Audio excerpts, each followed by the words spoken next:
He's made an impact both on and off the pitch north of the border, and now he's ready to shake things up in America's Northeast. Andrew Quattrin joins the show to talk about his offseason on the move and much more. The Fantasy Ruckers Show starts right now. Where rugby and the world of fantasy sports collide. Welcome to the Fantasy Ruckers Show, bringing fantasy rugby to the masses, talking all things rugby from the MLR to leagues around the world. We're on top of it. Headphones on, pads off. This is the Fantasy Ruckers Show. Now, here are your hosts, Ryan Yee, Matt Yee, and Devin Vanderpool. What's up, everybody? This is episode number 38 of the Fantasy Ruckers Show. Thank you so much to our Fantasy Ruckers League members, our community members, and everyone else tagging along on this journey of trying to make fantasy rugby a reality in the MLR. Matt Yee, Devin Vanderpool, Ryan Yee here with you as always. Vandy, you're back, man. We're coming up with conspiracy theories on why you keep on dipping out on these episodes. We don't quite know what you're up to, but hey, glad to have you back. Sometimes my informants want to meet, and I gotta whatever, dude. Whatever. Look, word on the street is you're going to the Crossroads Cup in Utah, and you're gonna go bid for a spot on the Warriors. You know how I feel about the Bible Belt, baby. Right, the training schedule is going. You're beefing up that neck so you can be a part of Utah Warriors front row. You're gonna be on there in no time, eh? You're absolutely loving it. That's right. Give some faith, man. You guys got no hope. No, we got lots of hope, man. We'd love to see you in the league, dude. You could absolutely do it. Absolutely. We've had discussions. You've watched the inspiration when you were watching Mikey Teo on the Utah Warriors absolutely crushing things. You were loving it. We'll see if he can be an inspiration. But hey, he's also on the move, and I want to get your reaction. We talked about it last episode. We'll get your reaction to that big move on this episode since you are back. But before we dive into it, you heard it at the top of the show. We got a very special guest on this show. Ooh. Andrew Quattrin is joining us. The guy's been on the move this offseason. We're going to pick his brain on that whole process there, his thoughts on his season, the 2022 campaign with the Toronto Arrows, and what he's looking ahead for with the New England Free Jacks as well. But before we get to it, make sure you're following us at the Fantasy Ruckers on social media, Twitter, Instagram, Facebook, also on YouTube. You can watch a video portion of the episode there. And we also have a Discord community as well, where we got a bunch of people talking about the MLR, talking about the world of rugby, talking about fantasy rugby in the MLR as well. So you want to join that, the link is in the description. And those are the places that you're also going to find out where you could possibly be playing fantasy rugby in 2023 or the very near future. So any announcements will be put out through there. You'll want to be following there. So Ryan, but before your intro cue, I just wanted to throw a little tidbit out there for the boys. I think a poll was out there, and that I think this dude coming on might have the greatest thigh tattoo in all of thigh tattoos. And that's a pretty important accolade to have right there. And add that to the rockin' mullet as well. That I don't think anyone can match that in the entire MLR. But hey, we're talking about. We might as well see it as well. Let's bring on the man, the myth, the legend, Andrew Quattrin, newest member of the New England Free Jacks. Hey man, welcome to the show, dude. Glad to have you in. We mentioned before we've been wanting to have you on the show for quite some time here, and it's good to finally get you on the Fantasy Ruckers Show. Hey, thanks for having me. That was electric intro. I mean, very well spoken, Ryan. Honestly, that was awesome. No, you guys got your own little jingle at the start. That was great. Oh guys, yeah. Thanks for having me. This is awesome. No, we're buying all into this. We're on this fantasy rugby trend. We're moving. We're trying to make moves. You got to look good. We got to play the part. Hey, look good, feel good, play good as well. So that's what we're doing here at the Fantasy Ruckers Show, and hopefully it catches on and fantasy rugby becomes a little bit of a thing in the MLR. But enough about that. We got to talk about you, Quattrin. We mentioned it, man. Pretty busy off season for you. Let's just talk about, hey, how's it been for you so far? Enjoying the off season, enjoying the break, a little bit of time away from the pitch. You enjoying it? Yeah, no, it's good. I've got a game this weekend. I'm playing with the Barbs against Oshawa, so that'll be fun. Just kind of one game before we head into some like fall stuff. But no, it's been awesome. It was kind of a busy. I guess past 2 years with like the qualifications and stuff, and like the fall and winter kind of being a lot of rugby. So no, it's been nice being off and like kind of itching to get back to like any type of work, you know what I mean? Whether it's on the field or something like that, on the field in the gym. No, but it's been good. It's been definitely some good time off. No, hey, I just want to say this, Matt. You know the conversation is going to be a good conversation when it starts off with the Marshall Premiership. That's when you know it's going to be a good conversation. Hey, if we're going to start there, then we got to start there. And I've got one question that we've got to ask, and it's got to be, you got to tell the truth here, Q. You got to tell the truth. Coach McRogers over there. I've heard he's a bit of a hassle. Great rugby player, but a coach. You never know. What's it like playing for that guy? I mean, you guys played together for the Arrows, obviously, and you said you're going into a game with the Barbs this weekend, but having McRogers as your coach, it's got to be something, eh? Well, it's good because he's like, as you know, he wants to be a teacher, right? So like he's actually a very good like communicator, which I think is like the almost more important at that level, like being able to communicate skills than like actually like maybe rugby knowledge. And he's already got a great IQ of rugby. So it's funny because like, I've seen him as a teammate, and now like I'm seeing him as like a coach, where when he was actually away in Nunavut, I was like coaching, and it's like, I was more of an advisor. I'm like, I'm not a coach. Like, and I would tell the guys that like, I'm sorry, fellas. Like, but no, I was helping out with him a bit, which was kind of funny. But no, he's a good coach. He really is. So he'll probably, I don't know what he's playing yet. I don't know if he's playing. We'll probably switch it up. Wait, is he playing this weekend too? Yeah, he'll probably be playing. Yeah, I don't know. He might not if I'm playing. What an animal. Yeah, so no, that'll be fun. No, I haven't played club in the ages, and kind of where it all started, right? And no, dude, you're making me and Matt feel like we got to hop on a plane and go suit up for the Markham Irish and take you guys on, man. I think we could. Hold I don't want to take them on. I was gonna say, you guys think you got it? That's a big no. I don't. If Q and McRogers are at flanker, even if one of them's at hooker, I'm not touching the field. You can keep me off on the sideline. My body's good the way it is. I don't need to get smoked and die. So. All right. Well, as I mentioned, as a former Markham Irish member, as much as it pains me to talk more about the Barbs, we will circle back to the Aurora Barbarians. But hey, Quattrin, I think the biggest conversation here going into this is that a lot of people are kind of wondering how crazy an offseason was for you. I mean, talk about kind of a flurry of roster moves that the MLR has been having. You've been kind of in the thick of that earlier in this season. We got an announcement coming out, and Vandy, as we mentioned, is a big Utah Warriors fan. He got the news that you're moving over to Utah, and he was all psyched up. But then less than a week later, it looked like you weren't sticking around, and you're going to go to America's Northeast there and play for the New England Free Jacks. Can you just talk about kind of that whole process, about what was kind of happening, the build up to that, how you were in the loop, and kind of just, you going through that whole trade process during this offseason? Yeah, no, it was definitely a whirlwind of kind of events.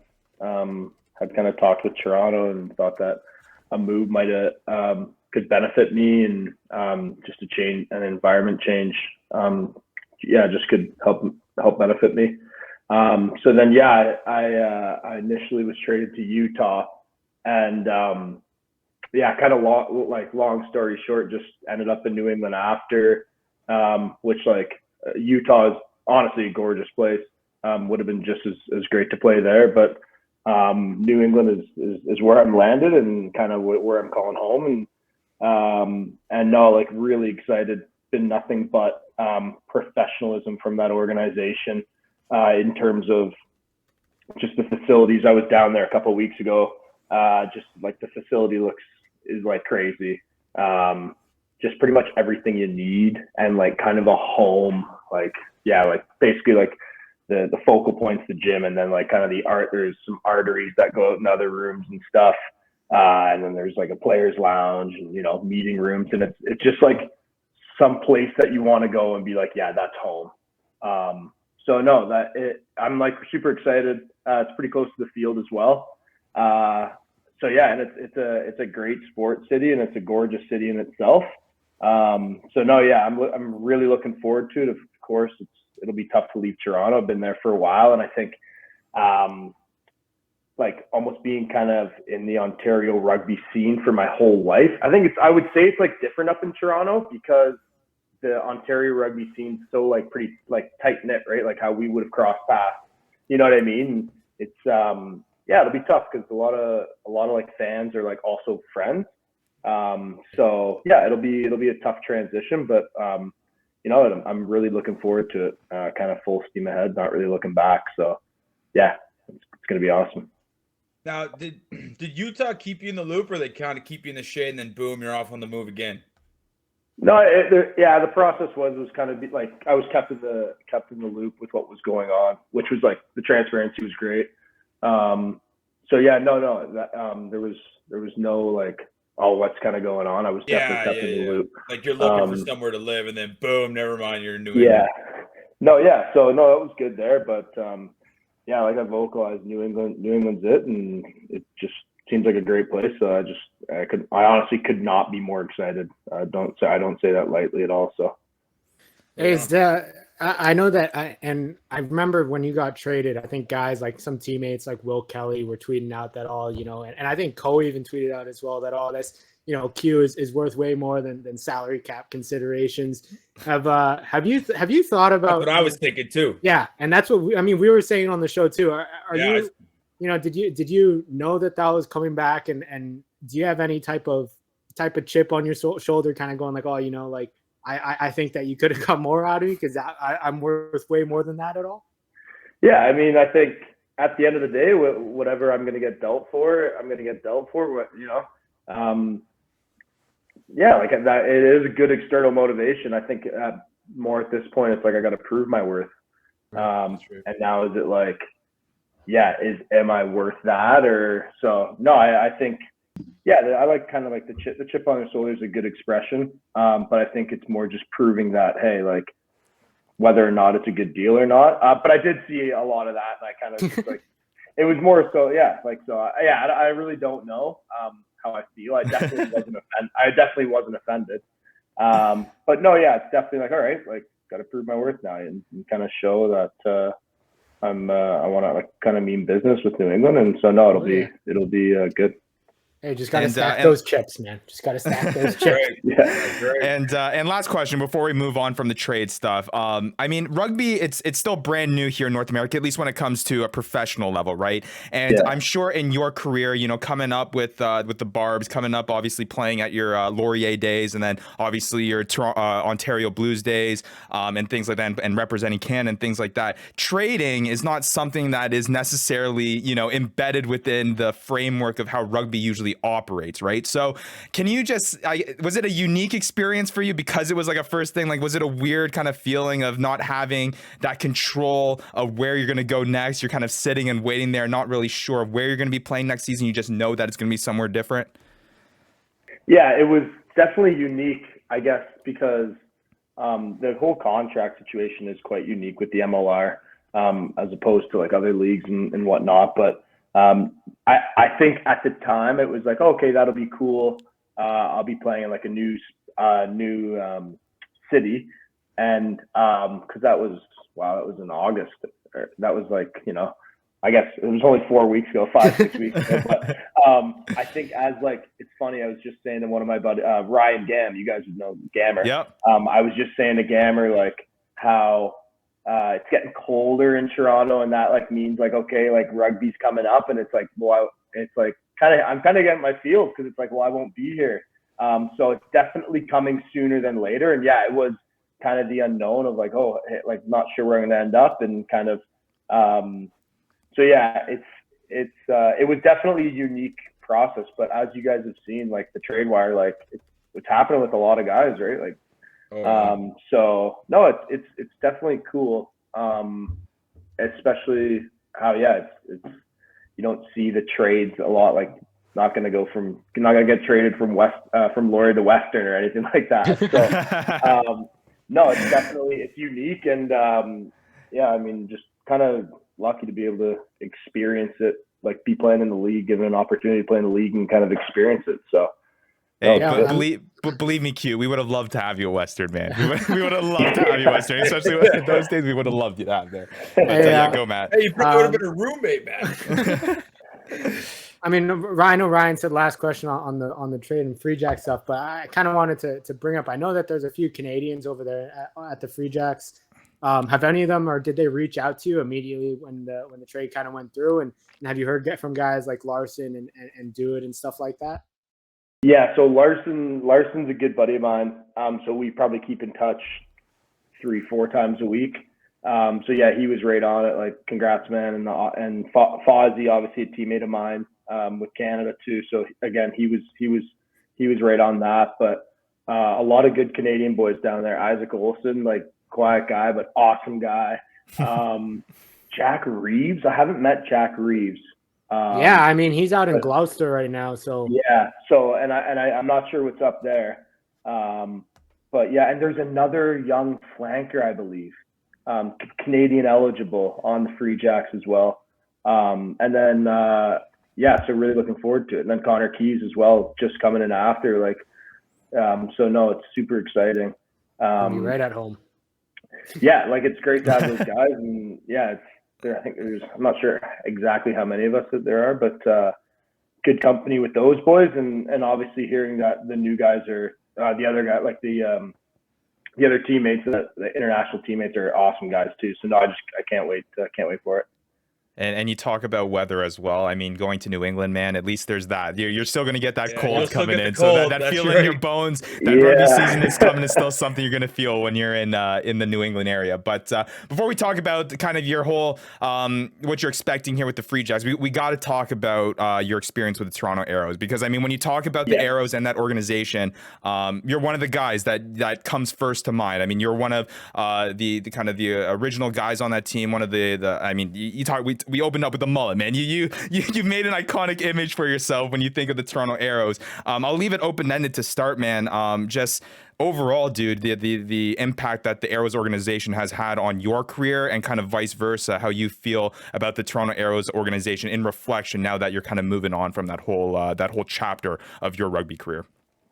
Yeah, totally. I think, like I said, like I kind of just touched up with Matt's question, it's definitely like, when the trade happens, like, oh yeah, I'll be in a new spot next year, and now it's finally kind of hitting me.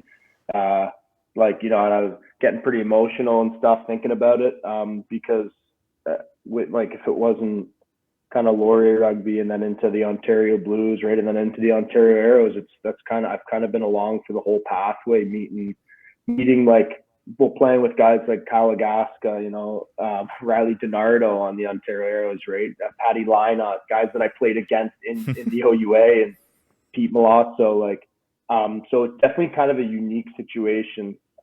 Super honored to be a part of that. Like, that's like very rare in pro sports. Does a team go from like amateur, right, into like a professional scene? So, the team, like, I'll talk to like about management first, is always great.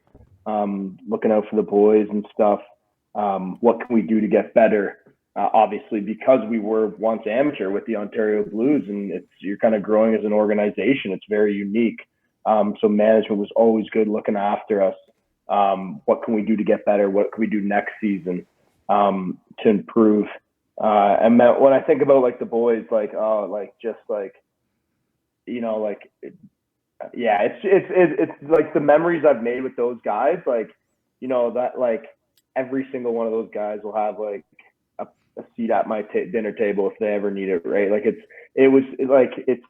it's so tough because I'm not removed from playing rugby with those guys. I know I'm going to see them around. I know I'm going to make new friends, right? And have a great experience. Great, like, more experiences to add to my already like amazing memories.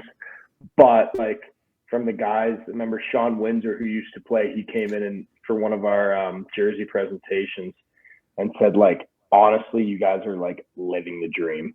Like, I want to come back. You know what I mean? Like, yeah. So I think when you hear that, and like my friend, like the friends that I have that work Monday to Friday, right, work a desk job, like, it definitely is such a unique experience. And the fact that like the Arrows have given me that like initial opportunity and did such an amazing job finding quality guys. Like, there wasn't one guy that ever played out of how many, I think there might be like 74, 75 Arrows caps. That was like like maybe I won't invite him out. Like every single guy was like, you could literally put any two guys in a room together, 1 through 74, so however many there are, and it would be like they'd be able to chat and get along, then be roommates type of thing. So yeah, like super like thankful, obviously from the start, like kind of how it's coming to fruition. Yeah, and I mean, I think you see it with a lot of the guys. Like we kind of, to give back, we give it our all. Like the boys in the community, just being able to like give back to what the Arrows have given us. The guys are always all for it.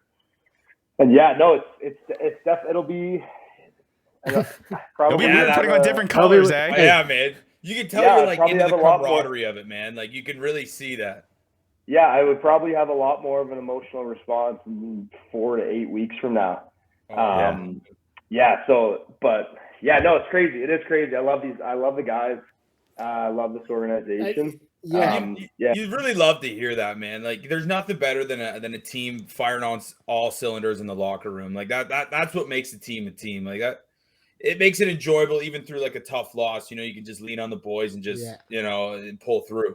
And I mean, Q, you touched on it a lot. I mean, the Arrows are one of those few franchises in the MLR that, you know, at least from what I know, there are so many guys on that team that, you know, you might have been playing with from age grade of U14, U16, right?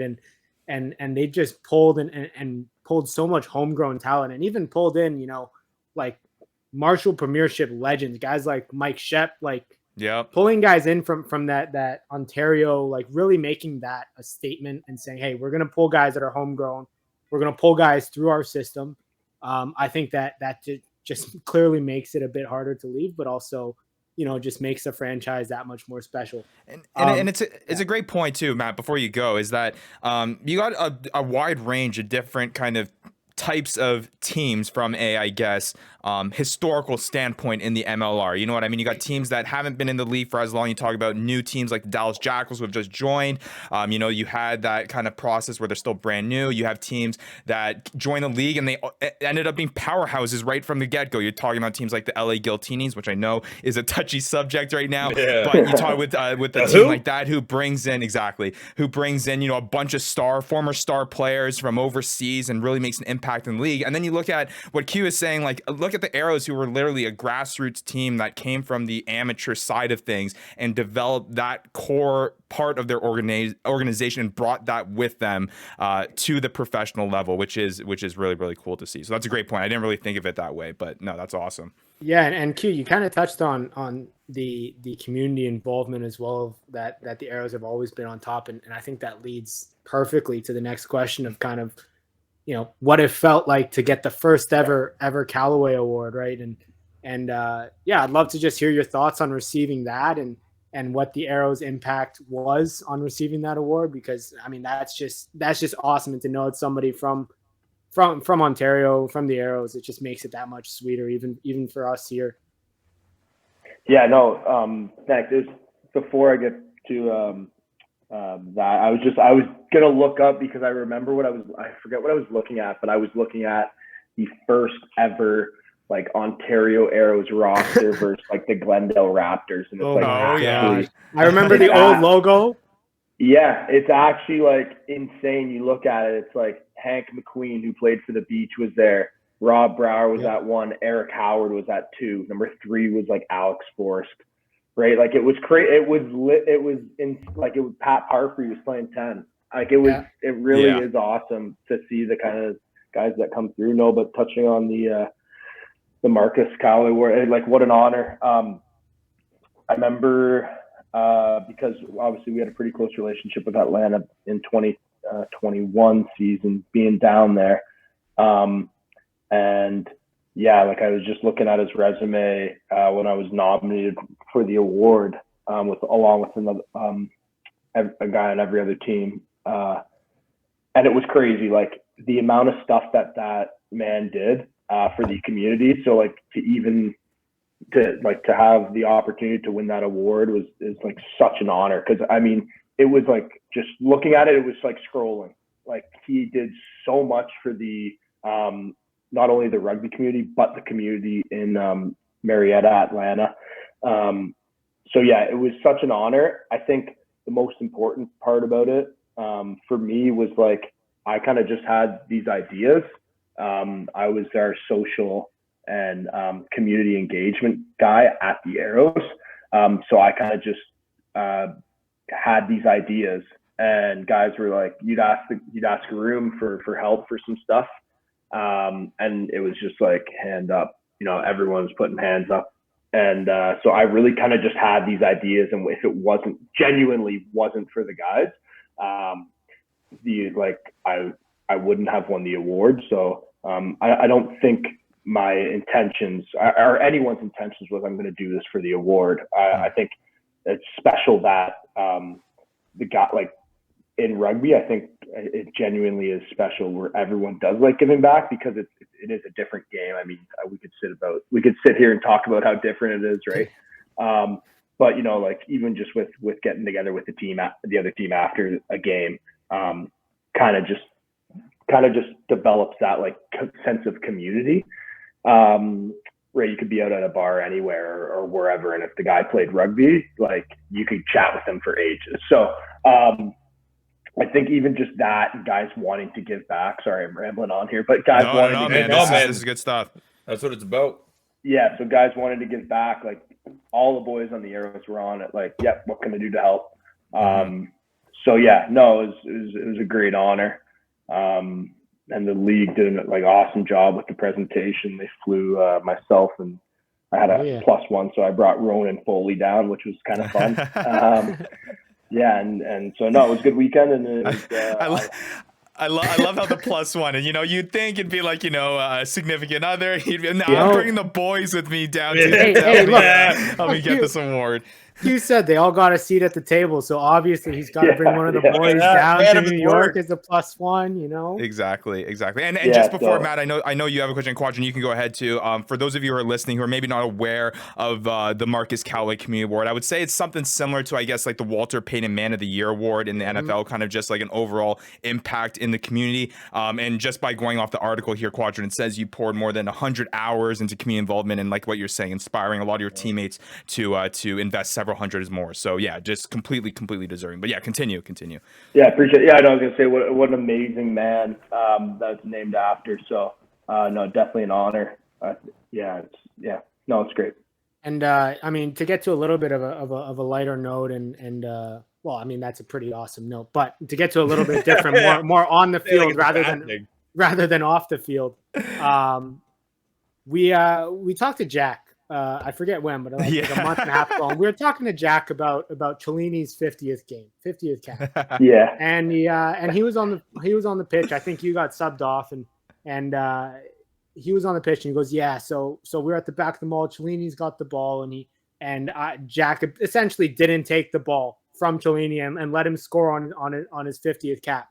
Did you guys know about that going into the week? Like, was that a plan at training? Like, was it, hey, we're going to get Cellini some tries here on the weekend. We're going to get Cellini some tries here. And before you answer Q too, I just want to say that try, right? Because I believe someone had Jack McRogers drafted. And typically when that series of events happens with the Arrows while we're watching, I think it was Vandy. Usually when that series of events, you see you guys go up, you're within the 5, you're like, all right, it's mall time for the Arrows. Gonna happen. Yeah. Right. And usually Jack's coming down with it, and he's scoring the try. And Vandy, to his luck, at that one time, because of Paul Cellini's 50th cap, he's scoring the try, and he doesn't get the points. Ends up, probably losing his matchup because of that. So it had a huge fantasy impact. So we started creating conspiracy theories that, hey, I think that was something that was organized, and they wanted to get Cellini a couple scores there for the big momentous occasion. Well, Cellini, he really only had one. He's only had one try in the 49 other games. Wow. And it was in Atlanta. That's the thing, right? The guy's a ruck donkey. He hits 75 rucks a game. Right. Makes 12 tackles, but he just that's just, I guess, how it goes. You know what I mean? And so it was funny. I forget where we were, but he was calling it. Well, he called it, but then everyone started calling it. He was saying, it's my 50 burger this weekend. That's what he was calling his 50th cap, right? So no, it was awesome. The fact that he got a double And then poor Sam Reimer just missing that offload to him where he probably would have got a hat trick. Oh my gosh. He was like someone definitely did not want him to get a hat trick, but like he should have got a hat trick. And no, I mean, like that guy is just doesn't complain, plays 80 minutes, like just literally like plays 80 minutes, probably has, 20, 30 involvements a game, is at training Monday, doesn't take time off. Like talk about a guy, like a more deserving guy where it's just like, yeah, just grinds. And he was the first guy to do it in Arrow's history, which is kind of special. Yeah.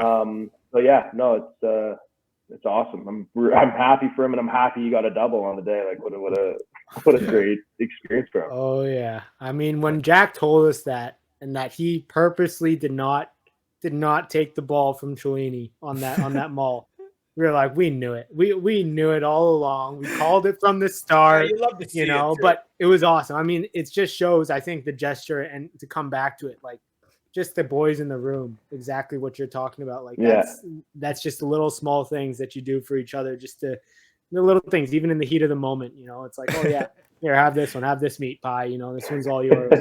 And it's funny because it's funny because Vandy probably still thinks that he should screw Cellini's 50th cap. He wants the fantasy points. Guy. Come on now. All right, well let's move on. Great stuff about the Arrows, man. I know that's a huge part of kind of your career and your development as a rugby player. So I wanted to make sure that we spent a lot of time on the Arrows and just making sure that we did them justice on the impact that they had. But hey, let's move forward here, man. It's a next step of your career. You're coming south of the border. You're coming stateside. The New England Free Jacks, man, they're a stellar club. They made an impact last season, finishing first in the Eastern Conference. I'm looking at the standings here. 13 wins, only 3 losses on the year, and that's the team that you get to join now. Just talk about your excitement about joining the Free Jacks and your outlook for the 2022 year, or 2023 year, excuse me. Yeah, no, I don't think I've ever been more excited for anything, honestly. Like that has quite a buildup. Obviously, the World Cup was crazy, but in terms of like a change in your life, whether it's like you're going to university or something like a significant change, very excited. Like I said, such a professional organization. Tom Kinley, the high performance manager, reaching out weekly, just seeing how you're doing. Just like it just kind of revs you up. The facility's amazing. Driving downtown Quincy, Massachusetts with Josh Larson, and it's like they have the banners, like if there's a festival, like so if like Unionville, when the Unionville Fair was on, like Main Street Unionville, they would have like, I don't know if they did, but they'd have like the banners on like the street posts. Yep. Like so they got like they had like Free Jacks banners. Oh damn. Wow. Which is like kind of awesome that a small community is like rallying behind it. So even just like that little stuff, seeing that, just buzzing. So, I just kind of want to just bring my game, like physical game, set piece base. I'm so excited. Hoping to get down there for some good times with the guys, make some new friendships, but also, taking care of business is the first priority. And no, that'll be exciting. Now, really excited. Head down there. Camp will start in January, but I might head down for a bit in December. Just to like kind of not that I need to acclimatize, but just get comfortable, get a couple lifts in, start slowly building relationships with coaches and stuff. So yeah. Right on. Now, what's like, how's your living accommodations? Like, do they help you out, or do you got to find somewhere to rent? Yeah. So the team, a lot of teams help the players out, which is nice. Because it takes some stress off the heads of the players, which is great. Hopefully, like I'm pretty excited. It'll be fun to live with some Canadians if there's some Canadian lads there, but I'm also excited to possibly live with some American boys or some international boys. So no, looking forward to I live with Kyle Bailey and Lucas Rummel this year. Which was a good dynamic. So I'm sure kind of interested to see the change and the new guys I'm living with next year. So speaking of guys that you're living with, I mean, there's one guy on the Free Jacks now, Kyle Sakara, that might, puts you in the running for a little bit of best hairdos in the MLR. Are you guys just going to be the absolute tandem of mullets, and are you going to grow it out kind of like his, to make sure that there's a couple of twins on there with the long flowing locks, long flowing mullet?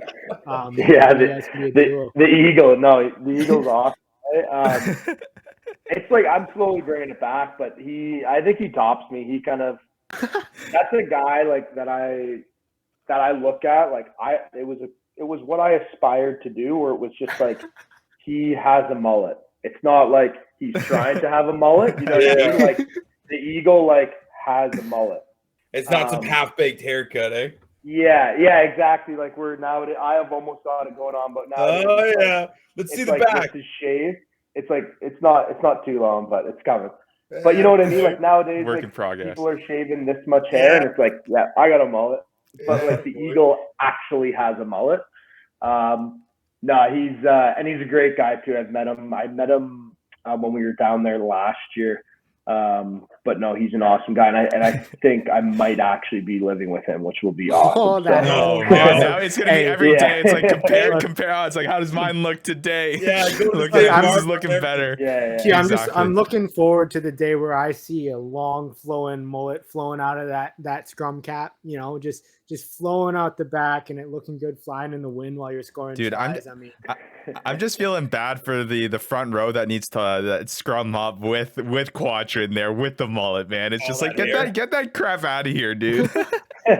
So that's funny. But you talk about living situation and things like that. I mean, obviously, lots of excitement for joining the Free Jacks on the pitch and the caliber of rugby that they bring to the MLR. But got to talk to you about what you're most excited for about moving to New England, man. Boston, you mentioned, is a fun sports city. You're talking about the banners that are already in Quincy. I'm sure those banners are going to be plastered with the Quattrin mullet quite soon. But man, what are you excited for about living in the Boston area, the Massachusetts area in the Northeast there?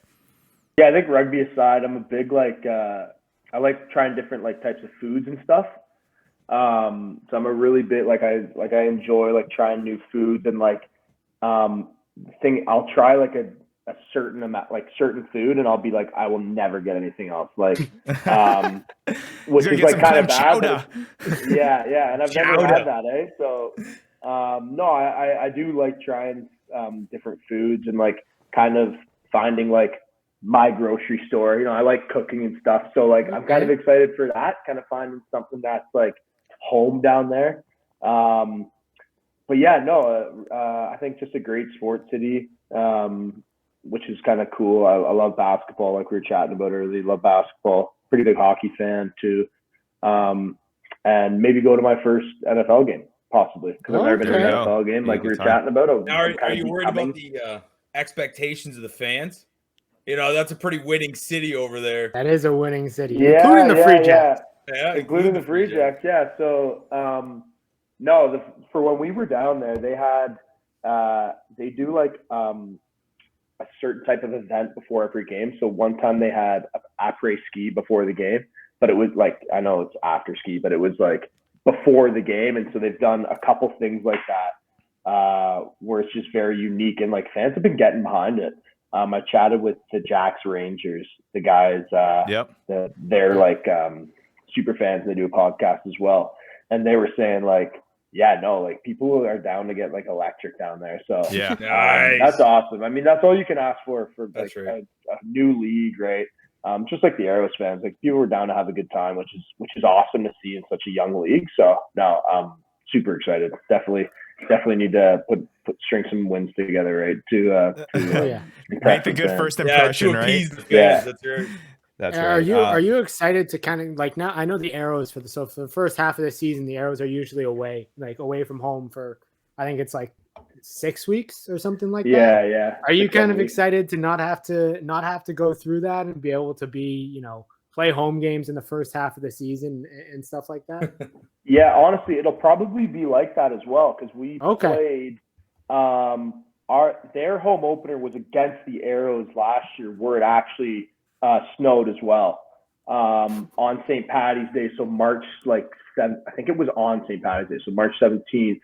So that would have been week I don't know, maybe week 6 or 7. So it might be a lot of stretching it again, which is fun. Like it's fun to like you build those relationships on the road, and then you come back and it's like, all right, let's lock it down, right? Like, that stretch that you went with the Toronto Arrows when you guys returned back home and you guys were rolling for a little bit there. Yeah. It was really cool. The first year we were like 8-0 at home or something. I'm not sure, but it was like crazy.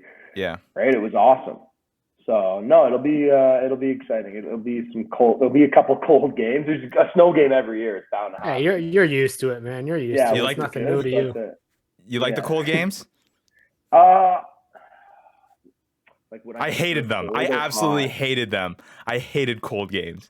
I think the initial shock of cold is worse. Like I'd rather be humid, but I think it's better to play in the cold. Like when we played in New England, it was like -4. Like that's kind of ridiculous. But if it's like 5 or 6 degrees, I'd rather play in that than like a 32, 33 where it's like humid.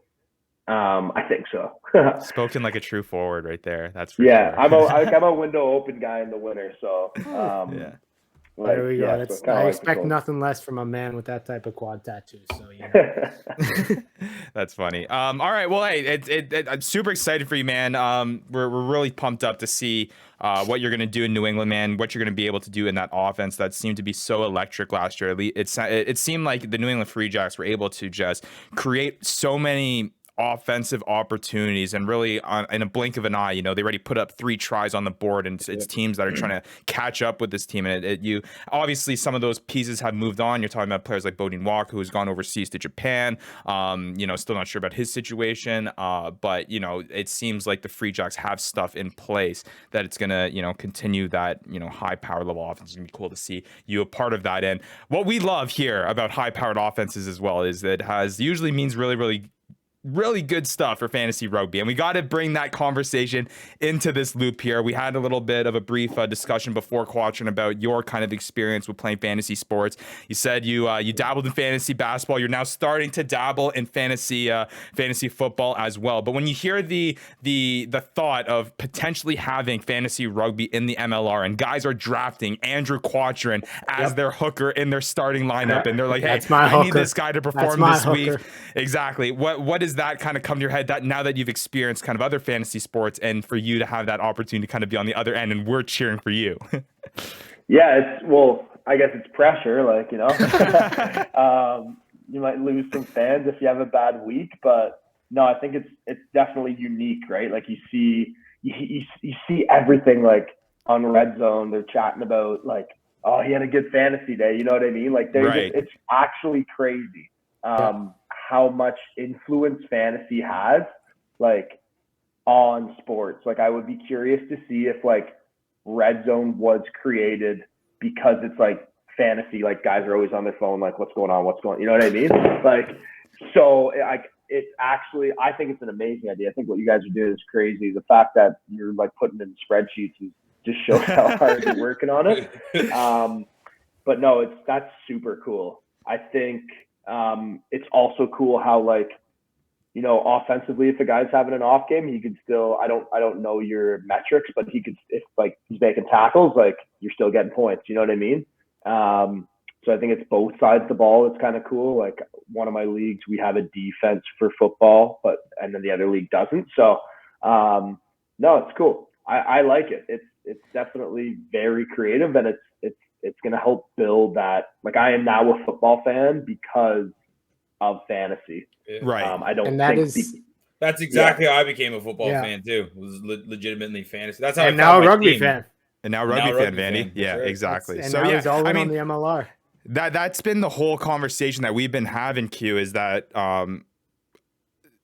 that we just want to provide as many outlets as possible for the MLR to grow. And whether that's people, you know, joining a fan of a team, you know what I mean, and hopping on, you know, the New England Free Jacks bandwagon, hey, I'm really buying into this team, or it's just a guy that, you know, likes to play fantasy sports and maybe not know that much about rugby, but he's like, hey, this is another thing that I can digest. And what I think fantasy sports does such a good job at is you're not only now, I guess, really showcasing the teams that are involved in the league, but you're now showcasing the players. People aren't just talking about the New England Free Jacks or the Toronto Arrows. They're talking about Andrew Quattrin. They're saying, hey, how did Andrew Quattrin do on the pitch? Not just how did the Toronto Arrows do? And I think when you can kind of add that level of, I guess, superstardom to your players and start, marketing your players as faces of the league, that's how you're going to really excite people, because I think you're not only going to have fans of teams, but you're going to also have fans of players as well, which is going to be really cool. And I think that's what fantasy rugby does. And Q, you were a staple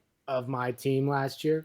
You were an absolute staple of my team. At one point, I had you and Jack, and I had to choose between the both of you. And I went with you. Jack wasn't happy to hear that, but I think I'll be making sure to pick you up and making sure to draft you so that you're on my squad next year, knowing that you're just going to be an absolute force with the Free Jacks. Appreciate that. I mean, I know Jack's the try scorer out of the both of us, so I don't know what the other metrics are, but he is the try scorer. So dot one down. Watching you tumble through some tackles and make your way to that try line a few times, it enticed me. I had to do it. But hey, speaking of scoring metrics that you're mentioning, Quattrin, to talk about what we were, because we mentioned about the limited amount of stats that are available to us and the way we were able to put things together. A lot of it was scoring based. So unfortunately, Jack had a little bit of a leg up on you in the rankings when it came to the fantasy rugby rankings.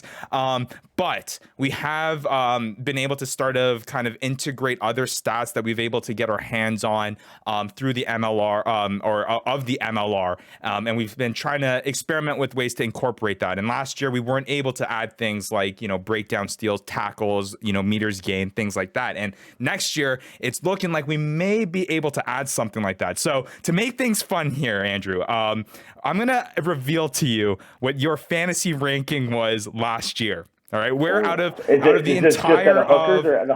league. In the entire league, and I believe out of the entire league, there was a total of 528 players that we statted out. Okay, and we're gonna announce where you sit among that.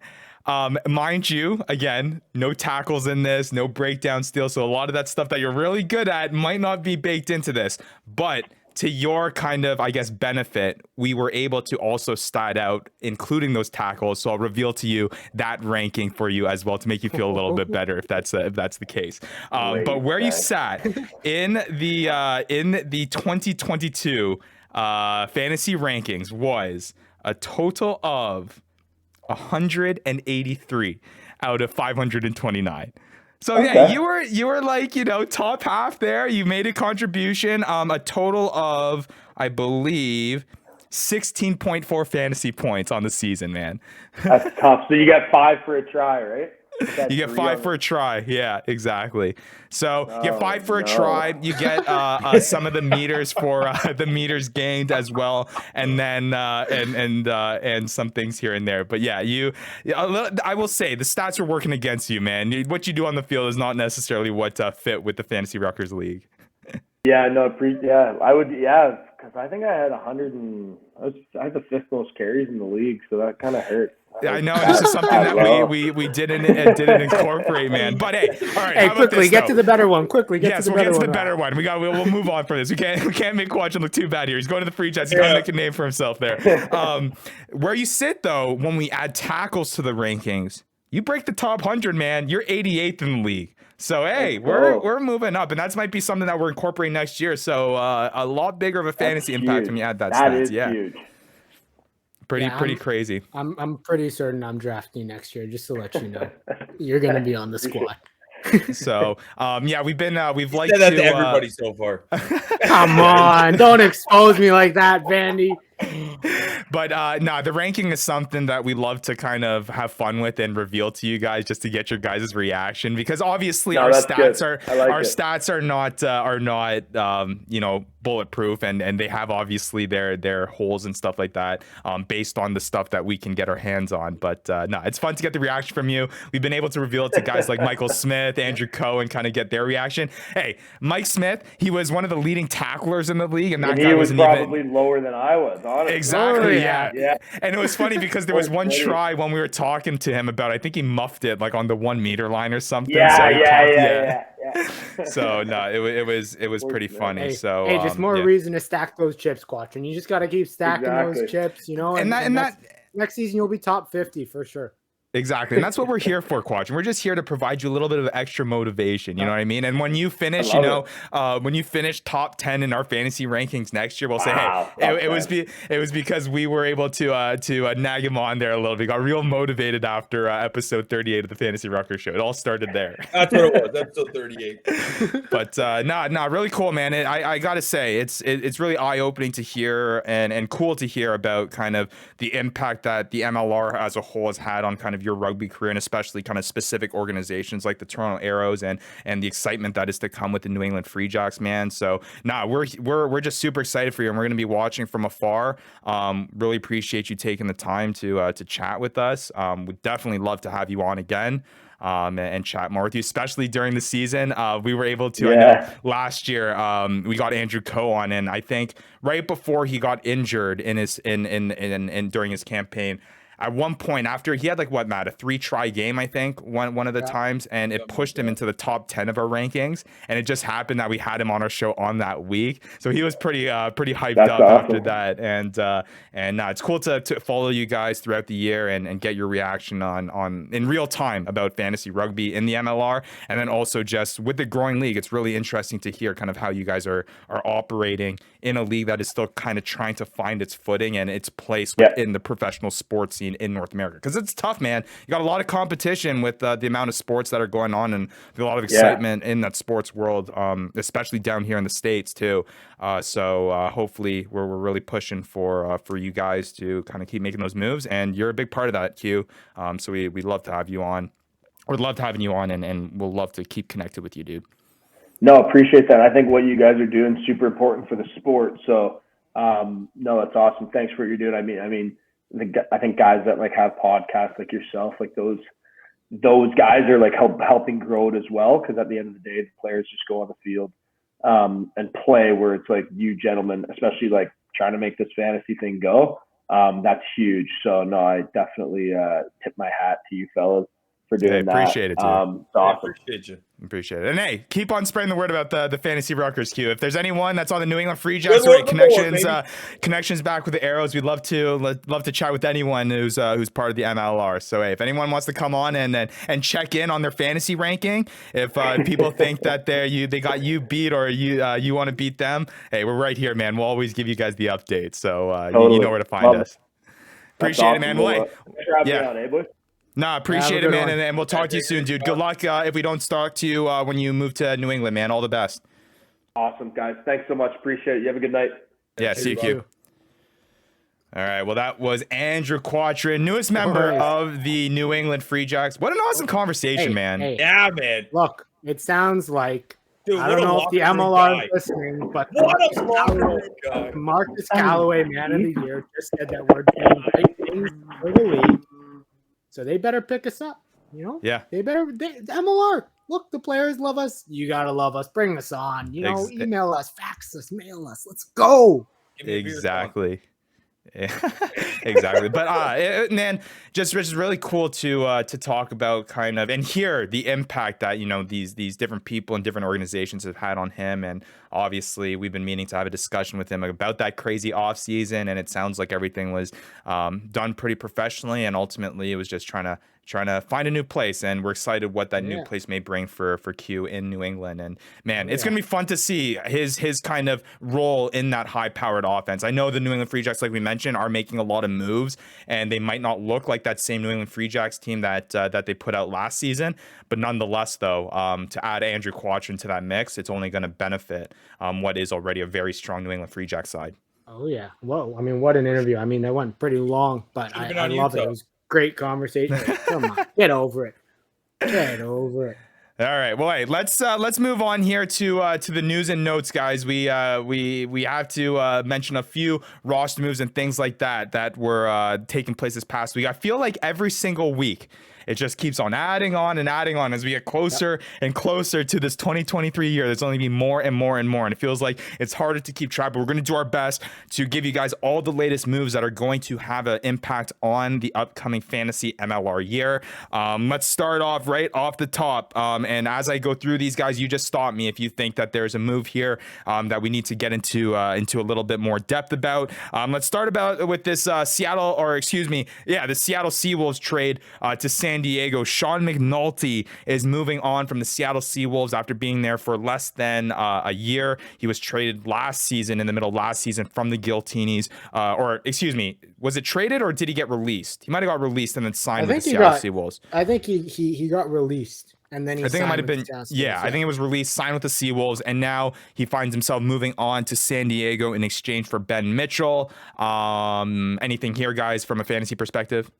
Ben Mitchell is an absolute beast. That guy is going to be a wrecking ball and a wrecking force on that Seattle Seawolves squad. What a great addition. It is a very good addition. I'm just getting his fantasy ranking here just to see how he was able to do.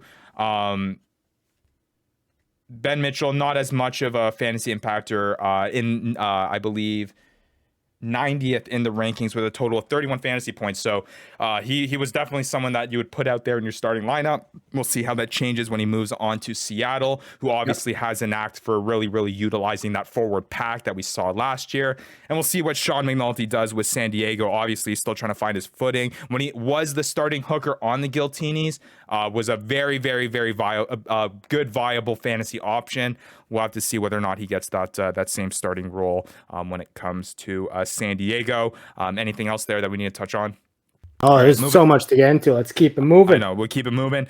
Next thing here, this is a pretty big one. Dougie Fife is moving on from the New England Free Jacks, and he is moving to the NOLA Gold as the Gold continue to make big roster moves. And it looks like this NOLA Gold team is going to be a team that might be a force to be reckoned with, that might make a big jump here as opposed to what they were in the 2022 year. Looking for playoffs, man. Oh, yeah. I mean, look, you're going to want a piece of this NOLA Gold backline in fantasy rugby. I think that this is going to be a backline that you're going to want to kind of, have guys that are on because they're going to score tries. They're going to figure out how to score tries. And Fife is a guy that, he started and appeared in 12 matches. Really didn't find any footing when it came to a fantasy perspective. 140th on the year, was able to rack up 21.8 fantasy points in our last season. And I just want to remind all our viewers and listeners as well that this is all based on our stats from last year. So these rankings can very much change if we are able to integrate more stats going into next year, especially ball carry meters and tackles and things like that. Yep. But yeah, Dougie Fife should be a very, very good addition for the NOLA Gold, it seems like.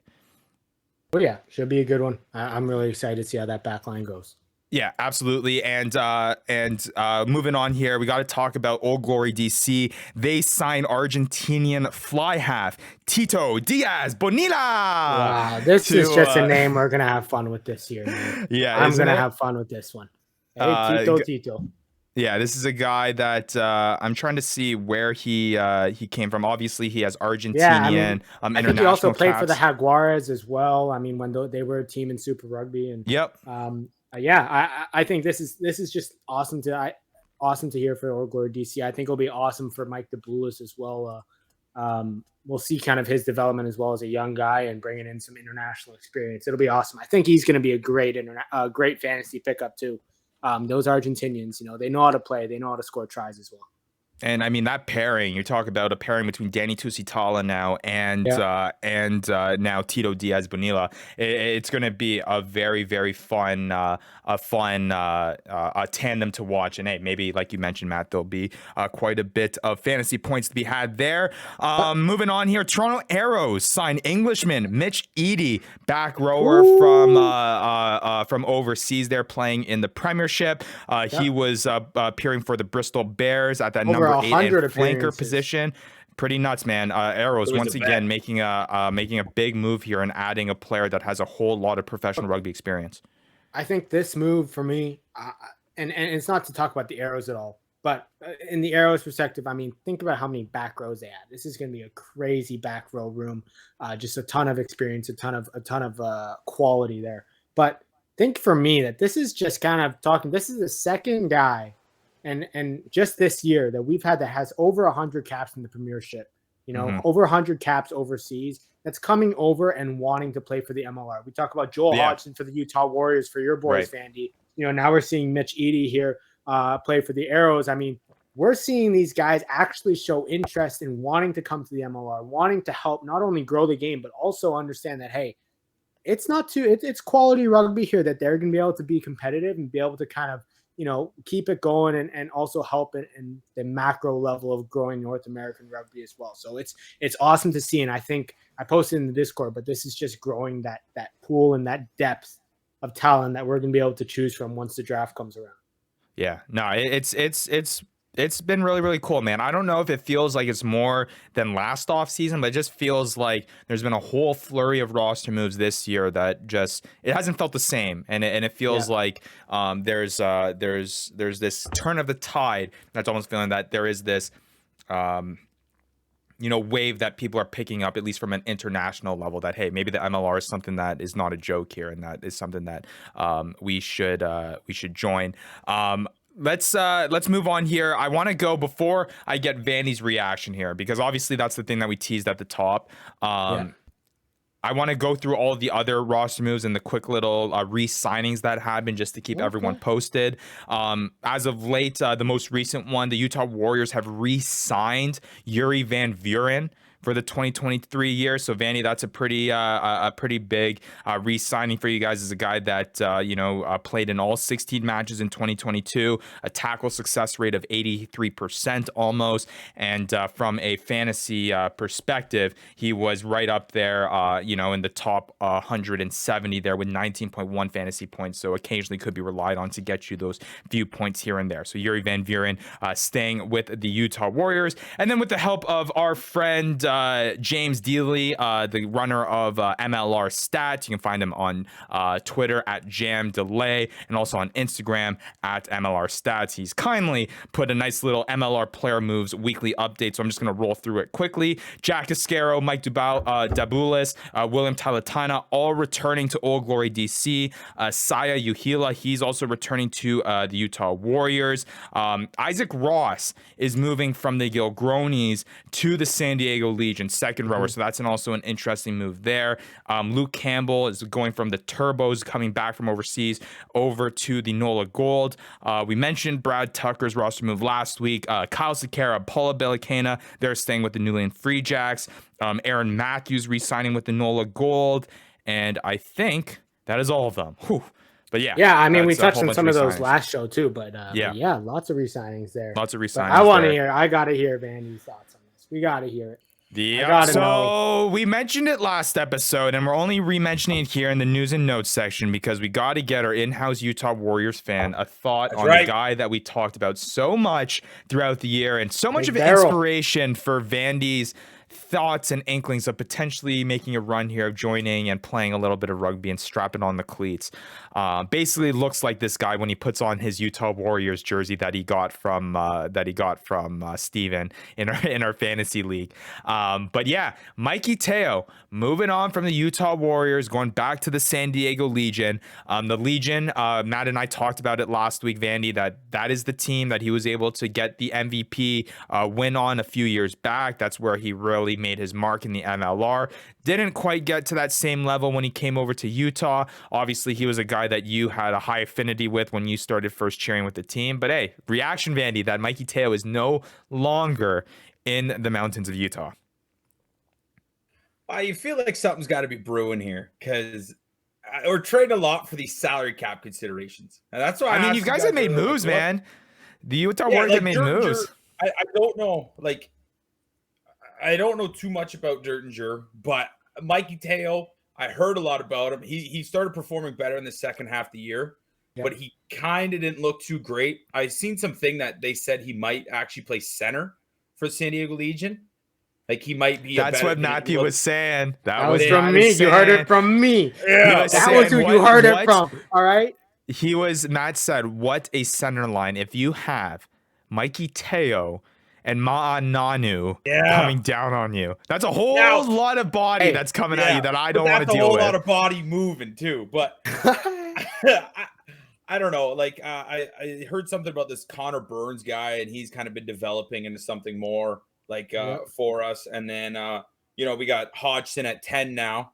Yep. Like we signed him, and McEnany's starting to do better, like in the back line. So I don't know. Feels like something's got to be brewing because of all these salary cap considerations. But then we traded away one of our. You got to give it to the organization though, Vandy. They traded Teo back so he can be closer to his family and to his family. And you know what? You love to see it.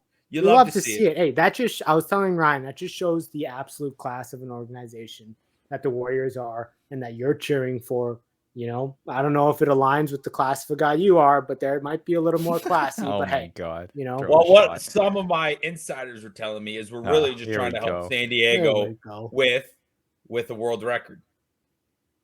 You know what the world record is? They're going to be fielding the oldest rugby team ever. There we go, Big Joe. Honestly, that might not even be far-fetched, man. Hey, some guys strive for the shield. Yeah. Some guys strive for history, and that's what they're going for. If they can't retirement shield, home, go for the retirement home. They're retirement home, closer. aka the San Diego Legion. Is that what you're saying over there? Oh man, I'm not saying anything. You know who doesn't like that conversation is Hokie, who is an in-house San Diego Legion fan. And I was talking to him earlier this week, and he was like, "Yeah, man, I am not liking what the San Diego Legion is doing right now." But maybe that's the case. It's kind of weird, but yeah, man, it should be interesting. I mean, to me, Vandy, I think the Utah Warriors are moving in a good direction, man. You got Joel Hodgson now at 10. Caleb McEnany sounds like he's going to move back to that fullback position. Yep. It's going to be fun to watch, man. It's going to be interesting because from the fullback position. So sure. Yeah, no, it's good.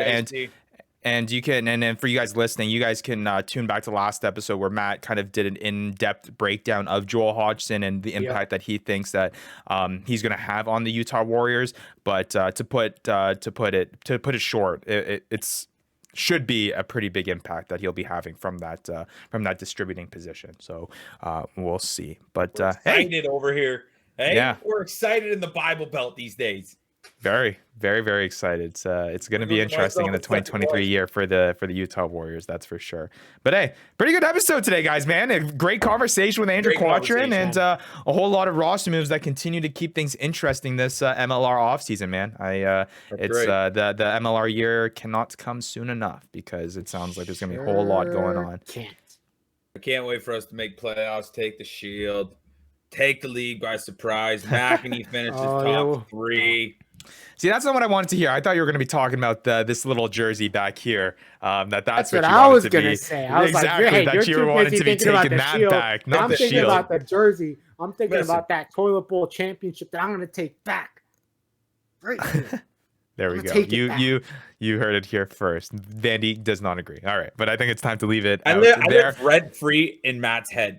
All right, well, let's just give a reminder to viewers what they can expect in the next few weeks here on the Fantasy Ruckers Show. Going to continue to get player interviews. We're going to get more guys like Andrew Quattrin on this show.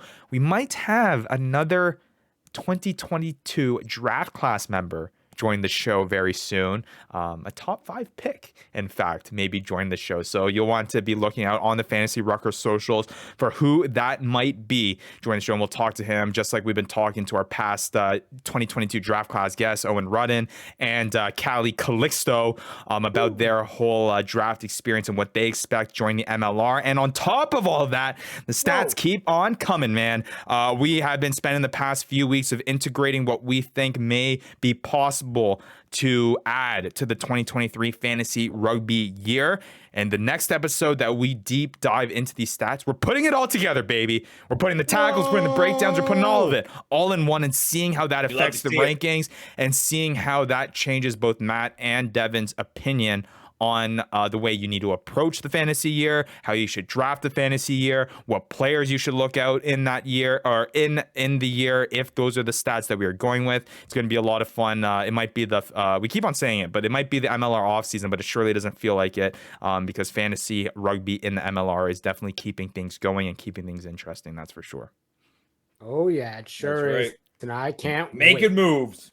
Making moves. All right. For Matt Yee, Devin Vandy Vanderpool, that's going to be it for us today. Thank you for joining us, and make sure you join in next week for another edition of the Fantasy Ruckers Show. Mr. Gilchrist, I found you. Beer sponsor. You've been listening to the Fantasy Ruckers Show, bringing fantasy rugby to the masses, covering everything rugby from the MLR and beyond. We hope you enjoyed the show. Make sure to like, rate, and review, and be sure to tell all your friends. We'll be back soon, but in the meantime, connect with us on social media at the Fantasy Ruckers. Till next time, this is the Fantasy Ruckers Show, signing off.